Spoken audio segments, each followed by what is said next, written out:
I never thought a dinner reservation could make me question my place in the family, but I guess there's a first for everything. My name's Lucas, I'm 26, and I've always had this quiet, background role in my family. Not the favorite, not the rebel, not the golden child, just Lucas. I show up on time, smile when I'm supposed to, send the birthday texts, and try not to make waves.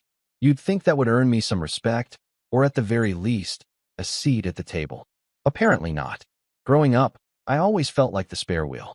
My older sister, Brielle, was the overachieving golden child, straight A's, captain of every club. Her wedding was the stuff of Pinterest boards. My younger brother, Evan, was the wild card, the jokester, the one who could mess up royally and still get a pass because boys will be boys. And then there was me, the middle child who got decent grades, never crashed the car, and quietly paid my own way through college while everyone fussed over the other two. It wasn't malicious, at least not at first. Just habitual neglect, like I was a background character in their sitcom. My parents, though, now they're the real stars. My mom's the type who thrives on appearances. She loves telling her friends about the kids, especially when there's something brag-worthy involved. She'll post pictures of Brielle's baby bump with long captions about how blessed she is, or share Evan's latest half-baked business idea like he's the next Steve Jobs. Me?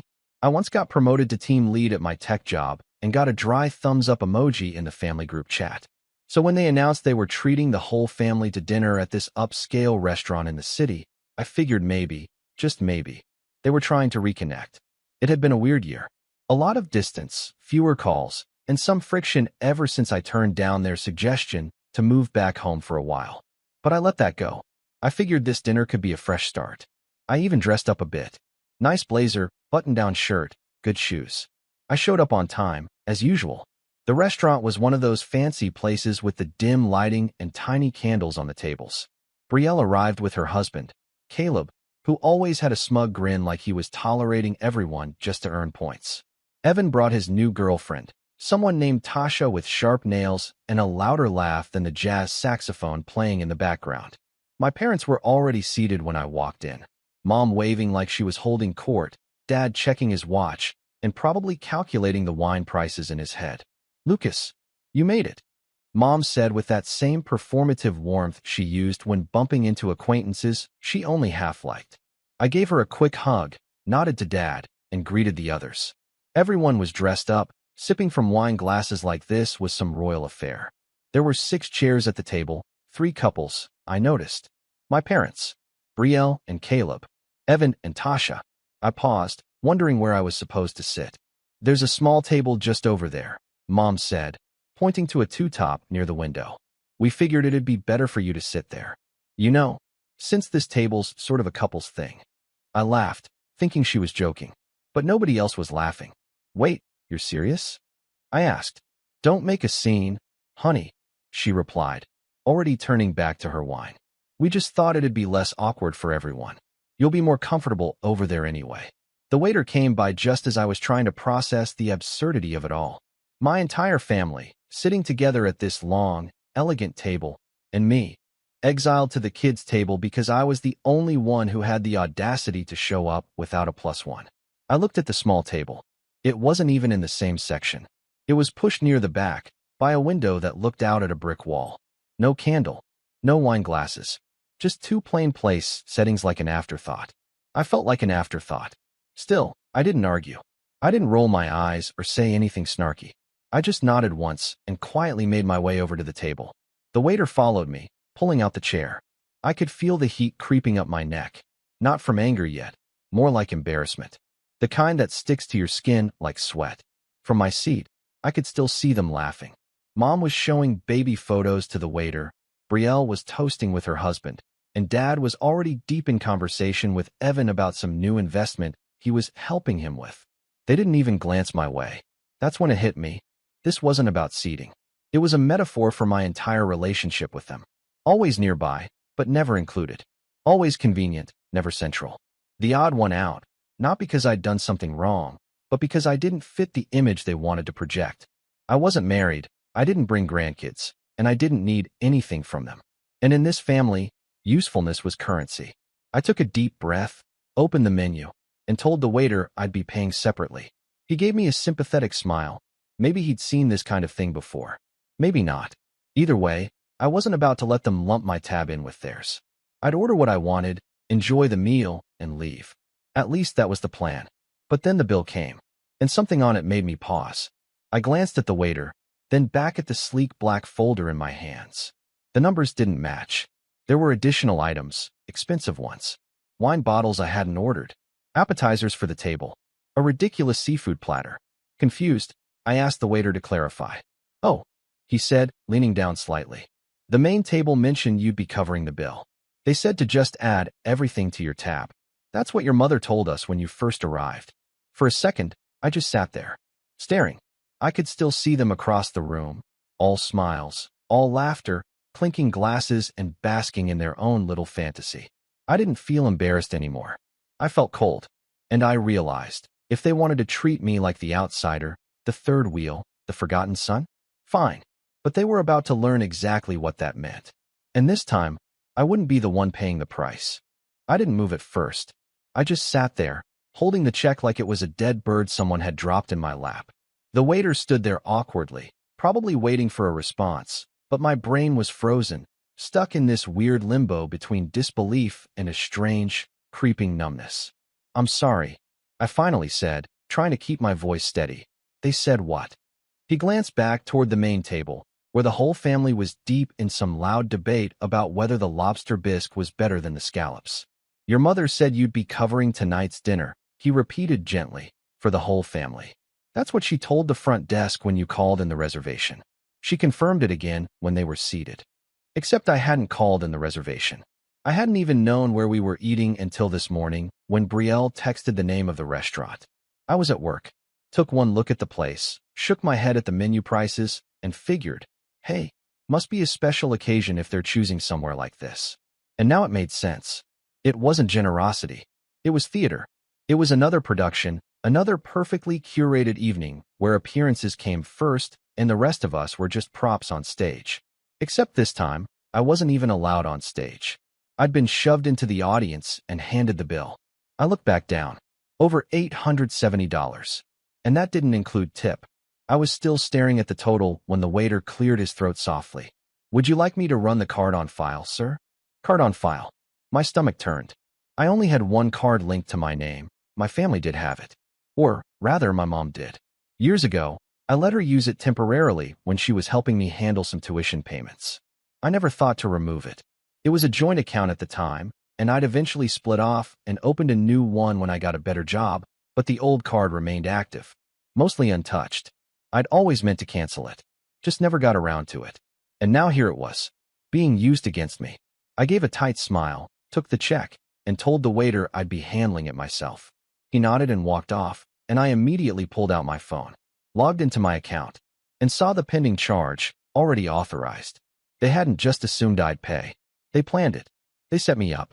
That cold feeling returned, but this time it wasn't shock. It was clarity. I stood up, trying to steady my breathing, and walked slowly toward the main table. No one noticed me at first. My mom was fussing over Tasha's earrings. Evan was halfway through some long-winded story about an argument he got into at work. One of those, I totally own my boss, type rants he always exaggerated. Brielle was scrolling on her phone, only half listening to Caleb drone on about house renovations. I stopped beside my father, who looked up briefly, eyebrows raised. "Lucas, you good?" he asked, as if I were the one being weird. I didn't speak right away, just looked at my mom. She finally glanced over and gave me this bright, artificial smile. "Everything okay, sweetie?" "You told them I was covering dinner," I said flatly. Her smile didn't fade. "Well, yes. You said you got that new promotion at work, didn't you? We figured it was a nice gesture. Family supporting family. You know, giving back. Don't make a scene. Giving back. Like I owed them something. Like they hadn't spent years overlooking me, dismissing me, and now decided I should be grateful to foot the bill for a dinner I wasn't even allowed to sit at." I didn't yell. I didn't throw the check in anyone's face. I just turned and walked away, straight past the hostess, out the front door, onto the street. I stood there on the sidewalk for a few seconds, letting the cool night air hit me like a slap. And then I did three things. First, I called my bank, told them the card was being used without authorization. The fraud team put it on hold immediately and flagged the restaurant charge as suspicious. They assured me the funds would be reversed pending investigation. Second, I logged into the card's online portal and canceled the entire thing. Permanently. No more shared access. No more old connections. Third, I called a rideshare, got into the car, and didn't look back. I was halfway home when my phone lit up. Missed call, Mom. Missed call, Dad. Text from Evan. Dude, what? You just left. Text from Brielle. That was super immature. You embarrassed Mom in front of everyone. Text from Mom. We need to talk. The waiter says your card was declined. Please fix this before we have to involve the manager. I didn't reply. Instead, I sent one message. Just one. If only couples sit with adults, I guess I'm not one. So you shouldn't expect me to pay like one. No response. Not for 20 minutes. And then all hell broke loose. The group chat lit up like a Christmas tree. Dad, Lucas, this isn't funny. We're sitting here trying to figure this out. Come back and settle this like a man. Mom, you are humiliating us. What kind of son behaves like this? Brielle, you're acting like a child. Grow up. It's just dinner. Evan, yo, this is not cool. They had to call the manager. That last one almost made me laugh. Like I had ruined their big evening. Their perfect, carefully crafted dinner where I was nothing more than an extra. But then I got the message that broke me. It wasn't in the group chat. It came privately. From my mom. I don't know what's gotten into you lately, but this behavior is exactly why we don't include you more. You always make things about yourself.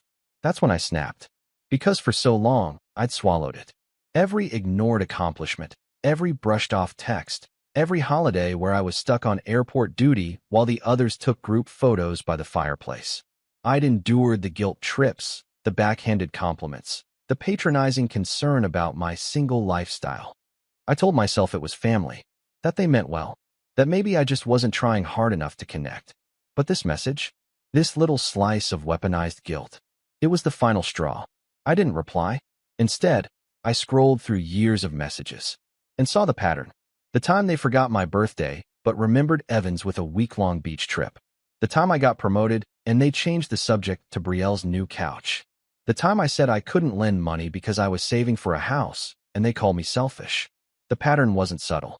I just hadn't wanted to see it. But now I did. And once you see it, you can't unsee it. The car pulled up outside my apartment. I got out, paid, walked inside, and just stood in my kitchen.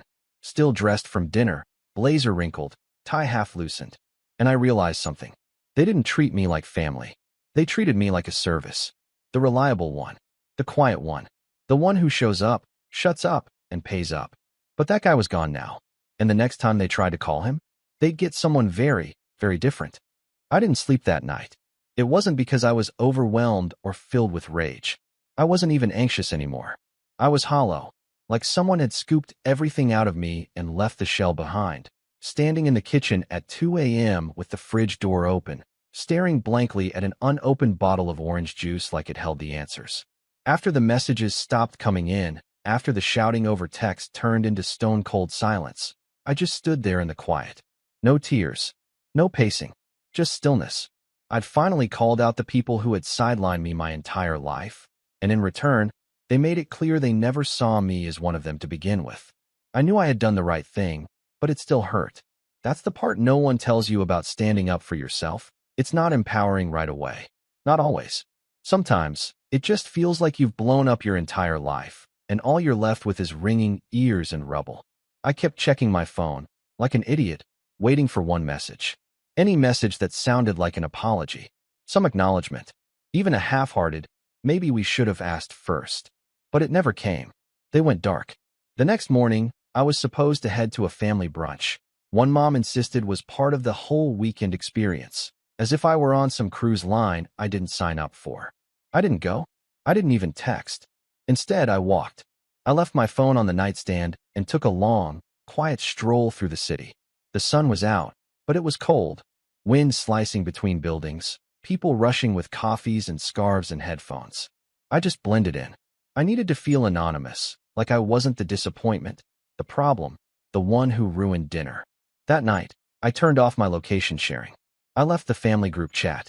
No dramatic exit, just gone. Silence. For the next week, I didn't hear a word from any of them. Not one. Not even a stray meme from Evan or a guilt-laced paragraph from Mom. And that silence did something strange. It settled into me like a rock in a stream. Heavy at first, but over time, it became grounding. And then came the crash. Not emotionally, financially. See, that shared card they used? It wasn't just the restaurant bill they tried to dump on me. I'd pulled the statements. There were months of accidental charges linked to that account. Uber rides, subscription services, spa payments, a $700 charge to a boutique furniture store that I sure never set foot in. And I hadn't been checking the statements because, like a fool, I assumed if I wasn't using the card, nothing would happen. I called the bank again. They were sympathetic, but because the card had technically still been active and previously shared, the disputes were shaky. I filed claims anyway, but there was no guarantee.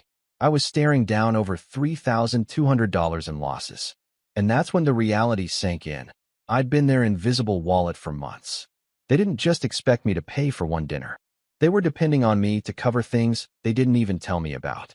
The betrayal landed like a punch to the ribs. But something shifted in me. It was like the fog finally cleared, and I saw the truth, not just about them, but about myself.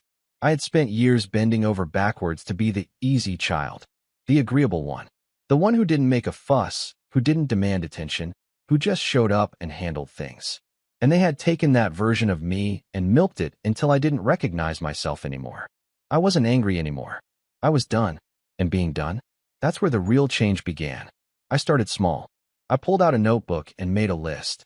Not a list of goals or revenge fantasies, but a realistic checklist of everything I'd been putting off in service of others. Cancel shared accounts. Change passwords. Update direct deposit to new bank. Remove emergency contacts. Talk to HR about removing family from health benefits. Make therapy appointment. Each checkmark felt like reclaiming a piece of myself. I started meal prepping instead of eating whatever was quick. I worked out 3 times that week, not for looks or revenge or some "I'll show them" montage, just because I needed to feel in control of my own body again. I cleaned my apartment, deep cleaned, got rid of old stuff I was holding onto out of guilt. Family hand-me-downs, gifted furniture, clothes I never liked. I donated it all or tossed it. My place started to feel like mine for the first time. Work became easier, too. I wasn't distracted anymore, constantly looking at my phone, trying to decode passive-aggressive texts. I got more done in a week than I had in months. My boss noticed.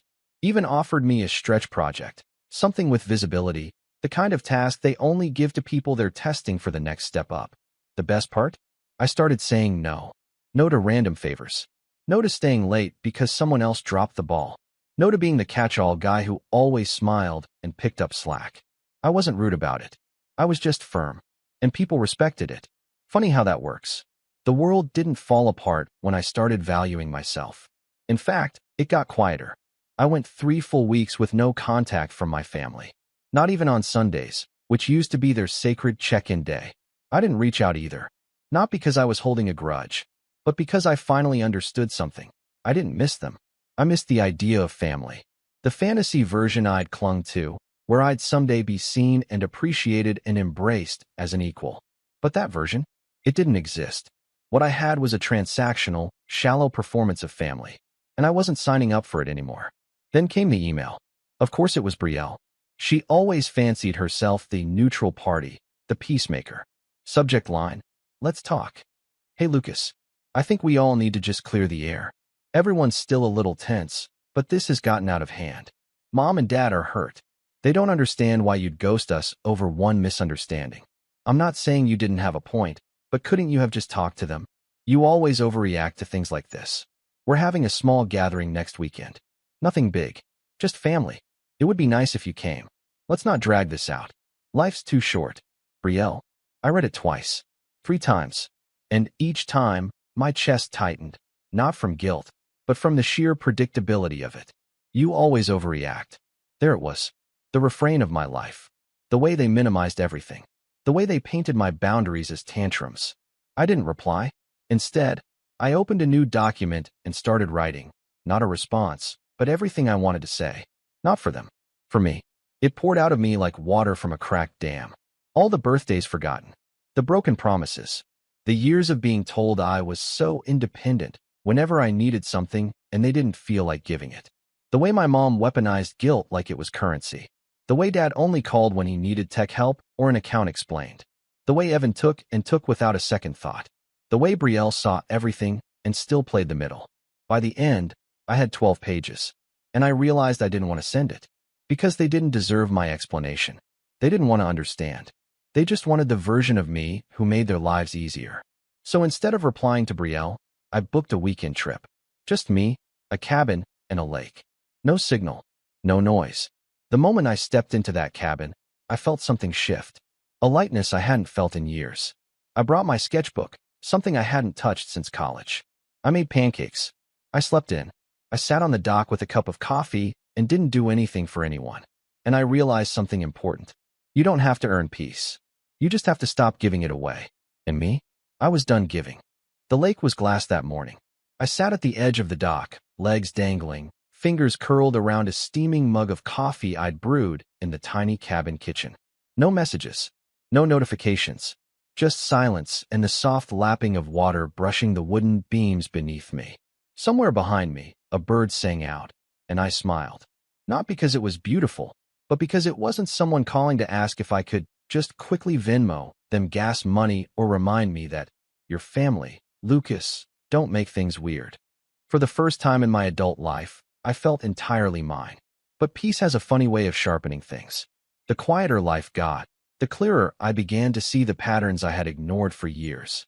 The manipulation, the emotional bait-and-switch, the way they dressed up control as love. I had always assumed I was being selfish for wanting space. But in that solitude, I realized I hadn't been selfish. I'd been starving. And now that I had found peace, I wasn't just going to protect it. I was going to weaponize it. See, the old version of me, passive, quiet, conflict-averse, he would have let it go. Moved on. Taken the high road. Told himself that cutting contact was enough. But this wasn't just about boundaries anymore. They hadn't accidentally used my card. They hadn't innocently excluded me from their curated little dinner party. They'd set me up, lied to a restaurant, built an entire illusion of generosity on my dime. And they were mad at me for disrupting it. That wasn't a misunderstanding. That was a heist. And if they were going to treat me like a resource, like a walking wallet they could bleed dry whenever their performance needed a budget, then I'd show them what happens when the wallet gets a spine. I started small. Back in the city, the first thing I did was finally take a scalpel to my digital footprint. I combed through every account I had. Banks, credit cards, subscription services, streaming logins, rideshare apps. Anything with shared access? Gone. Passwords changed. Permissions revoked. Names scrubbed. The funny part was how many accounts still had their emails listed under recovery contact. I hadn't even realized. All those little, oh, just use mine, it's easier moments had created a web I was trapped in. I deleted every thread of it. Then I went to work. Literally and figuratively. At the office, I threw myself into that stretch project my boss had floated. It was tough. Lots of late nights, technical hurdles, a steep learning curve. But it was the kind of work that mattered. The kind that got noticed. I stayed quiet about my family situation. When people asked how my weekend was, I just smiled and said, peaceful. That was the truth. But at night, I planned. It started with a spreadsheet. Names, dates, transactions. I traced every suspicious charge on that old card, matched them to receipts, screenshots, geotags from their social media posts. A manicure appointment here. A dinner tagged hashtag date night there. They'd been reckless. Entitled people usually are. Then I remembered something from years ago. When I was 19, my mom had asked me to help her organize the family finances. She'd gotten overwhelmed with paperwork. I built her a shared Google Drive folder, taught her how to scan and upload bank statements, receipts, warranties, everything. She never deleted it. Just got lazy. Kept uploading. Out of curiosity, I logged in. And there it was. Every document. Still meticulously sorted. Insurance forms. Mortgage paperwork. Tax returns. And, bingo, copies of my credit card statements. Even after I'd split the account. They hadn't just used my card. They'd been tracking it. I downloaded everything. Stored it on an encrypted drive. Labeled every file. Color-coded every abuse. This wasn't just a family squabble anymore. This was financial exploitation. And I was done playing polite. But I didn't want revenge that burned bridges. I wanted one that revealed them. That exposed the imbalance for what it was. Not just to me, but to anyone they tried to manipulate in the future. I wasn't going to scream at them. I was going to force them to look in the mirror. And so, I started setting the stage. First, I reached out to my Uncle Martin, Mom's brother, kind of the black sheep of the family, gruff, divorced twice, chain-smoked cigars and never made it past middle management, but he was sharp, and he hated phonies, especially Mom's carefully curated happy family act. I called him under the pretense of catching up. We talked for an hour. About work, life, the time he got food poisoning at Evan's graduation party and still hasn't forgiven them for it. He laughed when I brought it up. Then I casually asked, "Hey, Uncle M, you ever feel like our family only calls when they need something?" Dead silence. Then a dry chuckle. "Lucas, that's the only time they call." So I told him, not everything, just enough. The card, the dinner, the fact that they told the restaurant I'd pay for everything without asking me, then tried to guilt me when I refused. There was a long pause. Then he said, "You want help making sure they remember it?" And just like that, I had my first ally. Uncle Martin didn't have a lot of influence, but he had ears. He was still looped into all the cousin group chats, the second-tier family updates, the ones where Mom's perfect family image circulated. He offered to do one thing, start talking. Not dramatically, just the occasional, "You hear what happened with Lucas?" over coffee. A raised eyebrow at a reunion. A slow, "Huh? That doesn't sound like the whole story." I didn't ask for lies. I just asked for the truth to breathe. Then came step 2, setting the bait. A few days later, I posted a photo on social media. Me, on a rooftop, dressed sharp, skyline behind me, holding a drink. Caption, "Some doors only open once you shut the wrong ones." I never post. So of course, it got their attention. Within hours, Evan viewed it. Then Brielle. Then Mom. The next day, a message. From Dad. "Hey kiddo. Hope you're doing okay. Your mother's a little worried. Can we talk sometime soon?" Not his worry. Hers. And sometime soon. Not even a specific effort. Old me would have replied instantly. Eager to smooth it over. To be the peacemaker. Even when I was the one hurt. New me waited 4 days. Then replied, "I'm open to talking. But only if it's actually a conversation, not just you guys defending yourselves." Another message followed. This time from Brielle. "I think everyone would feel better if we just aired everything out in person. You know how things can be misinterpreted over text. Let's just talk." I agreed. But I picked the place. Neutral ground. Public. No audience they could rally. I booked a table at a quiet tea shop near my office. A place where people talk, not perform. Then I printed everything. Not to confront them, not yet. But to see how they reacted when the power dynamic shifted. The card statements. The screenshots. The email thread where Mom confirmed I'd pay the restaurant. The bank letter confirming their use of the card after I'd separated accounts. I slid everything into a black folder. This wasn't a tantrum. This was documentation. I rehearsed what I'd say, not a script, just anchors. I'm not angry. I'm disappointed. And I see things clearly now. This isn't about money. It's about how you see me. You've used love like a favor I have to earn. I'm not here to be part of the family you pretend to have. I'm here to tell you who I really am. I wasn't looking for an apology. I was looking for a reaction. Because people show their truest selves when they lose control. And I had taken theirs away. They showed up 15 minutes late. I was already on my second cup of oolong tea when my parents and Brielle walked into the cafe. Dad in a too-tight blazer he probably hadn't worn since Evan's engagement party. Mom with her concerned matriarch face on, creased brow, pursed lips, like she was about to deliver tragic news at a PDA meeting. And Brielle, arms crossed, phone in hand, like this was an inconvenience she was gracing me with. I didn't stand up. I didn't smile. I just nodded toward the empty seats. Mom sat first. "Lucas, honey. I'd prefer if we skipped the honey," I said calmly. "Let's talk like adults. Equal footing." That threw her off. She glanced at Dad. He said nothing, just sat back in his chair and exhaled heavily, like this whole thing was a burden to him. Brielle rolled her eyes so hard I could hear it. "I don't want to fight," I continued. "I just want to set the record straight, and then I'll decide what comes next." I pulled out the black folder and placed it on the table like a chessboard. Brielle raised an eyebrow. "Seriously?" Mom blinked. "What's that?" "Documentation," I said. "Everything from the card charges you made after I removed myself from that account. Screenshots of the messages you sent the restaurant claiming I'd cover the bill. Bank correspondence. Logs. Receipts. Dad leaned forward, suddenly alert. You're accusing us of what fraud? I'm not accusing anyone, I said. I'm confirming what happened. You used me. Repeatedly. Without asking. And when I refused to play along, you turned it into a Lucas has always been dramatic narrative. Mom's lips tightened. Lucas, I don't think you understand the full context. I held up a hand. You mean the context where I was good enough to pay, but not good enough to sit with you? She flushed. Dad muttered something under his breath. I'm not here to argue, I said. I'm here to explain what happens next. I pulled out 3 letters, one for each of them, and slid them across the table. Brielle picked hers up and started reading. What is this? She asked. Her voice had lost its edge. It's a bill, I said. Itemized. For every unauthorized charge made using my card. With due dates. You're serious? Dad asked, voice rising. Dead serious, I replied. I've already submitted the documentation to my lawyer. If I don't receive reimbursement, we'll pursue it through small claims court. Brielle scoffed. This is petty. No, I said quietly. What was petty was lying to a restaurant to make me look generous in front of your friends. What was petty was assuming I wouldn't notice thousands of dollars missing. What was petty was telling the waiter I'd already agreed to cover it, when I didn't even know the reservation existed until the morning of. Dad's face was turning red now. You want to sue your own family over a couple of dinners and some bills.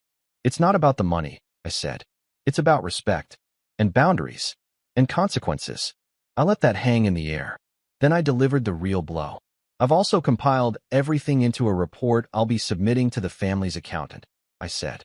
Because I know you've been using my name on certain shared assets, like the condo utilities, the internet at Brielle's place, the auto insurance under my old policy. Mom's eyes widened. Brielle sat up straighter. You wouldn't. I would, I said. And I did. And Uncle Martin's already seen a copy. Dad nearly choked. You brought Martin into this. He asked me if I needed support. I said simply. So I gave him the facts. And he's choosing to believe them. Silence fell over the table. I waited. Then I leaned back in my chair. You have 2 weeks to pay me back. Quietly.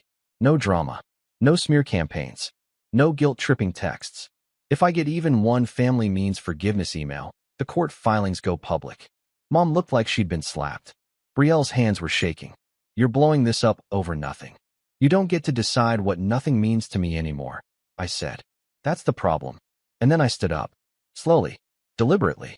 I'll let you finish your tea, I said, turning toward the door. But just know, this wasn't revenge. I looked over my shoulder. This was accountability. The fallout came fast. 3 days later, the full repayment landed in my account. Every penny. No note. No apology. Just the money. I half expected some final message. A dramatic call. A tearful voicemail. But instead, the family went quiet. Not like before, when the silence was loaded with guilt and tension. This was different. This was a void. They stopped posting pictures of family dinners on Facebook. Brielle deleted our last group photo from her Instagram. Evan, who had been silent since the night of the restaurant, never even reached out. I guess someone filled him in. Uncle Martin sent me a text. Well done, kid. About time someone popped that bubble. I didn't respond right away. I didn't need to. Because for the first time in my life, I wasn't chasing their approval. I wasn't cleaning up their messes. I wasn't apologizing for holding up a mirror to people who couldn't handle their own reflections. I was just me, Lucas. Whole. Unapologetic. Free. And the next time someone tries to use love like a leash, I'll be the one holding the scissors.